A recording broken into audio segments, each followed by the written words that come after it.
Hi, I'm Barbara Nemko, Napa County Superintendent of Schools. Today, life is complicated, and we all face situations where we need a little bit of extra help. But we don't all know how to get that help, where to go, what to say, and how to get it resolved. So today, Marty and I are going to role play a few scenes and give you some ideas. Yep, and really, it's frustrating. She's the good Nemko. She says everything nicely. I am the bad Nemko, and I am going to play the pain in the butt and get frustrated because that's the real world, and that's why you're here to watch the Nemkos do. I can't believe you're making me. It's freezing out here. You're making me come out here to talk. Why can't I bring the dog into school? I'm sorry. If I were in your shoes and I had this cute little dog, very sweet, hi baby, I probably would feel exactly the way you do. But every child has pets. We cannot allow pets in the building. There's tremendous liability. This is a very sweet dog. I can see that. And this dog would not get into any trouble. But I can't let one and not the other. Oh, bureaucracy, that's why we're outside. No. Okay, all right. What can I do for you? You know I've got a lot of complaints. My kid is getting bullied. The homework is ridiculous. Nobody needs to do it. And he's bored. It's too easy. And he's saying my kid should be on Ritalin? That's why I'm here. Okay, let's start one at a time and see if we can deal with some of these problems. So let's take what I think is the most serious right now. Your child is being bullied. Yes. Tell me what that looks like. Well, I don't know if that's the most serious. Most serious is he's bored every day. He's bullied occasionally. Okay, so you want to talk about boredom. What is he bored about? What does he not like in school? It's too easy. All the classes are focused on kids not like him. He's a bright kid, and he's sitting there reading on a third grade level, and he's listening to first grade level stuff, reading first grade level stuff. All right. Has he talked to the teacher and discussed with the teacher? Okay, well, let's reassure him that it's perfectly fine to initiate a conversation with the teacher. In fact, he can write the teacher a note and say, "Dear Miss Smith, I would really like to talk to you about what I'm reading. This is a little easy for me. I would like to read something more challenging. Would you like to suggest something, or may I suggest something?" Do you think that might work for him? No, I think this is a wonderful opportunity to give your child the agency that he needs in order to know that he can change things. He can make things happen as long as he does it in a polite, respectful way. Mrs. Jones, you're the principal. Is Mrs. Smith really going to be responsive to this? I'm sure she will be, as long as he does it nicely and respectfully. No teacher wants a child to be bored in class. If he hasn't said anything, she doesn't know that's how he feels. Okay, and what about the bullying? He's little, he's very verbal, and there are kids who are big and bad and tough. I know you've got people in the schoolyard to monitor, but they threaten him, they push him. The school person can't be everywhere. What should I do? What should he do? Well, first, if you have him tell us, when is it happening? In the schoolyard. Where? All times? Anytime he's in the schoolyard? At random. Sometimes they decide he was a smart kid. He raises his hand. The kid's, you can beat me inside, but I'm going to beat you outside. So every time he's going to speak up and be smart, he's being forced to shut up. Well, we don't want him to have to shut up. We do want to consider, though, is he over-involved in the class? Is he raising his hand for everything and being called on for everything? Yes, he does. Well, then again, if he needs some kind of different work so that he's not making everyone else in the class feel that they don't have an opportunity to talk because his hand is always the first hand, you might ask him to think about maybe raising his hand for every fourth or fifth question, not every question. What about the homework? I mean, he's doing this stuff. I don't even understand some of this math. And he says, why do I need to know this? And so he wants to run outside and he plays, sick and tired of sitting all day, bored. And now he wants to go and play. And now he's got to redo it. He says, Mommy, why do I have to do this? Well, every child in the history of school has said, why do I have to learn this? And one of the ways in which he can figure out how he has to learn this is find how many different professions need to use math. Plumbers use math, electricians use math. He's in the first grade. He's barely thinking about, his candy after school. Well, if he's in the first grade, then he needs to know that math is going to follow him all the way through school. And if he doesn't learn and he doesn't do the first grade stuff, he's not going to be able to do well in the rest of school. If it's too easy for him, once again, let him ask his teacher if he can do some more advanced work. Tell him to ask if he can take a test and show that he can do the things that they're doing in class, then maybe he can move on and do something more challenging. Or maybe he can help some other kids. Sometimes you learn even better when you're helping someone else and you have to explain it. Okay, so I'm now overwhelmed, but what should I do when I go home? I would sit down and have a talk with my child, and I would say I talked with the principal, and the principal suggested, here are some things that you can do. I understand that you're bored, and I understand that the kids are bullying you because you're raising your hand all the time, and these are some things that Mrs. Jones suggested, and ask him to go into his room and write a note to her, bring it to you, and then give it to her the next day. And I'm going to play with my dog. I think that's a fine idea, and thank you for coming to see me. Okay. I appreciate getting to know what the issues are. I can't help if I don't know. Talk to the camera. What is a lesson or two for parents, for any resident who's got a problem and is feeling pissed? Okay. What should they do? The first most important thing that I think I ever learned in my life came from verbal judo. And that is, if somebody comes to you and they are upset and angry, listen, don't interrupt, and then say, if I were in your shoes, I would feel exactly the way you do. Because that takes the anger down. It lets them know they were heard. It lets them know that you are respectful of the issues that they brought. The worst thing you can ever say is calm down, because if you tell someone who's angry to calm down, they get angrier.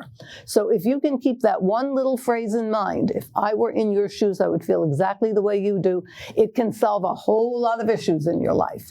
Second thing is, try to find solutions that are easily doable.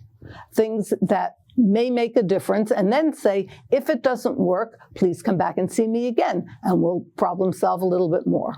From the parents' perspective, there rarely are good, solid answers to all the problems. So you've got to accept the half loaf and don't bark back. I tried to argue a little back, but then at some point I got to go home and think about it. So when you are annoyed and you were fortunate enough to get a principal to talk with you, then breathe, and go home, and really think about what was said, and then you're more likely to find something that is actionable. Teachers and principals and all school personnel are here to make sure that your kid is getting the absolutely right environment in which he or she can learn. So if it's not working and you haven't said anything to anybody, it'll keep not working.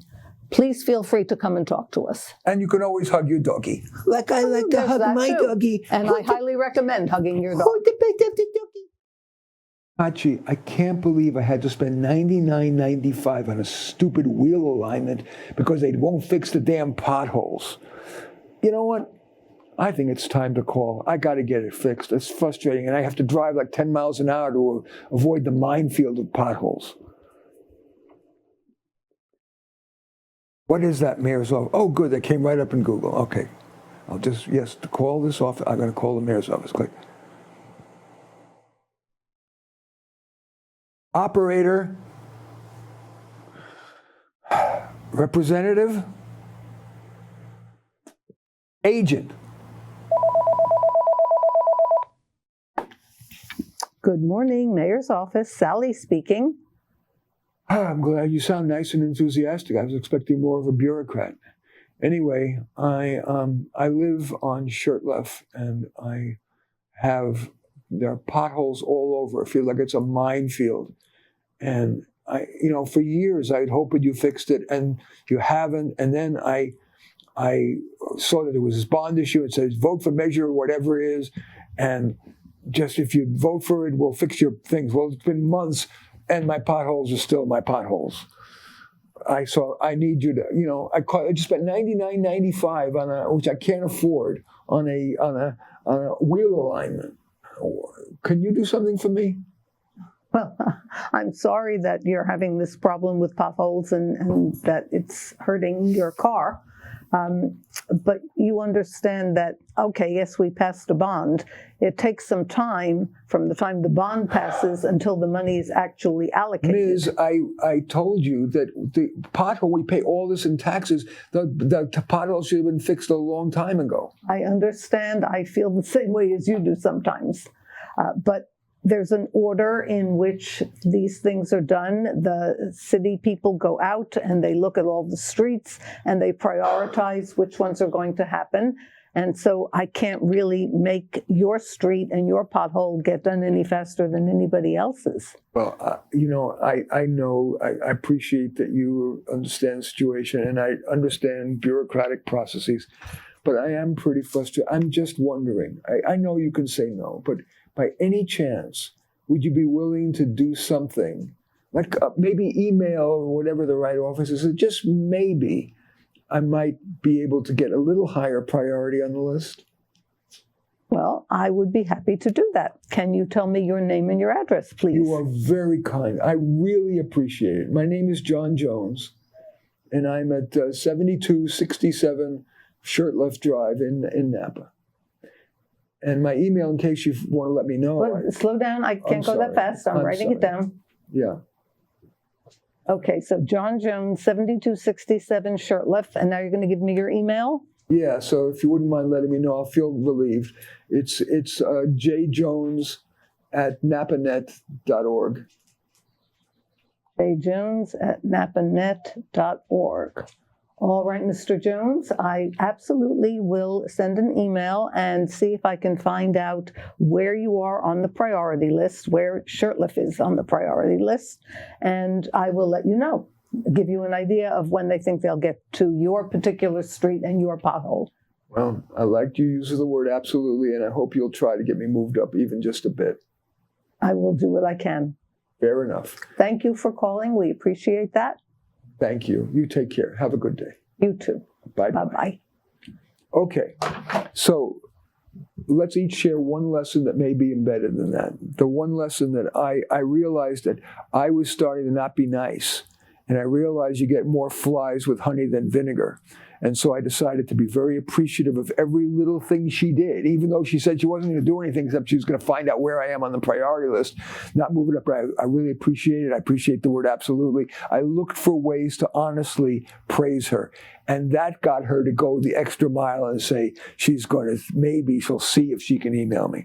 Barbara, any lesson that you want to give our dear audience? I think the lesson is you don't always have to fix somebody's problem, but everybody with a problem wants to be heard.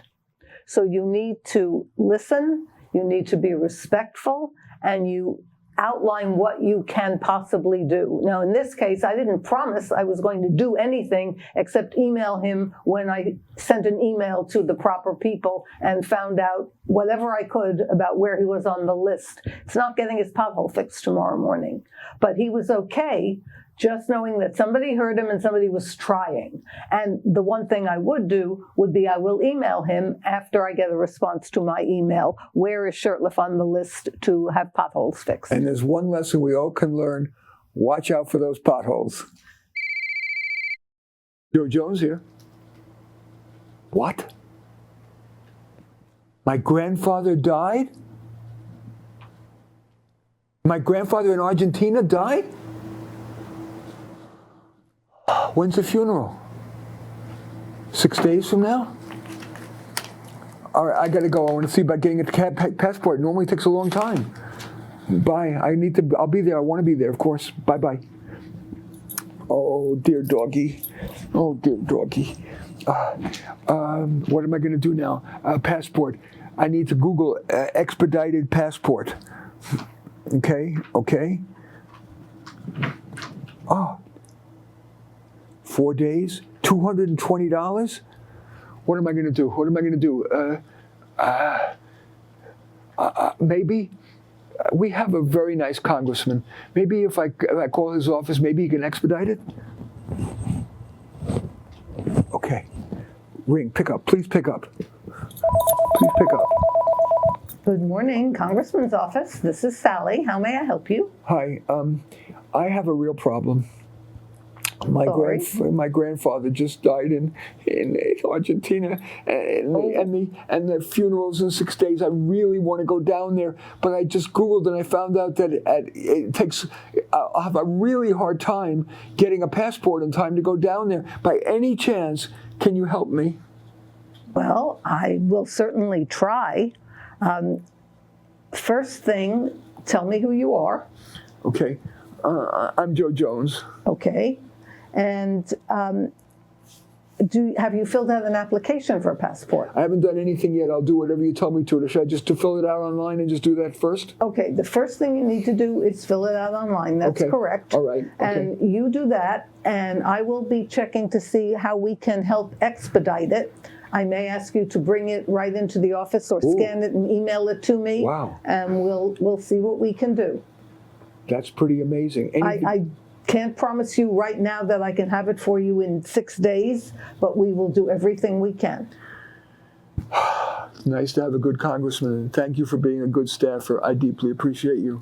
Okay, I'm going to get off the phone. Before you get off the phone, you may want to go to the congressman's website because you'll find the forms on the website, the forms to fill out. You're a saint.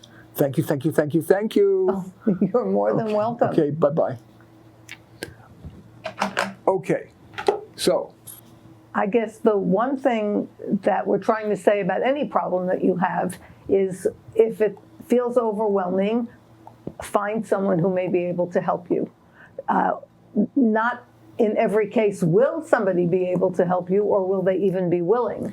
But if you explain what the problem is, and you are nice, and you are respectful, people will try. Most of us who are doing whatever job we're doing are trying to be of service to the public. I think the big thing is that most people are too shy, let alone to call somebody like a congressman's office. That's why I picked it. Not everybody is responsive. This is not La La Land, Fairyland. Some are not. But it's worth a shot. It's a low-risk action. Ask for what you want as long as it's ethical. You got a shot. Don't just accept the fact that you would have to miss your grandfather's funeral because the bureaucratic rule on the website says it's going to take too long. Make the call. You have nothing to lose. That's the big point. Oh, and there's one more point I would like to make. This particular scenario came because I did need to get a passport, and I did call Congressman Thompson's office, and Luca in the congressman's office walked me through the whole process, and I got my passport in about 2 weeks. I didn't have a funeral. It was not urgent, but it was still very daunting to think about trying to get my passport renewed, and he could not have been nicer. So we appreciate our congressmen and all of our elected officials who really do try to make life better for us. In sum, we all have, I really think life is harder today than it was when I was growing up. And sometimes we just have to put up with it. But sometimes politely asking, accepting that half a loaf is better than a whole loaf, and then hugging your doggy may be not a bad solution, and that's the takeaway for this edition of the Nemkos. I'm Marty Nemko. And I'm Barbara Nemko. See you next time. Thanks for watching.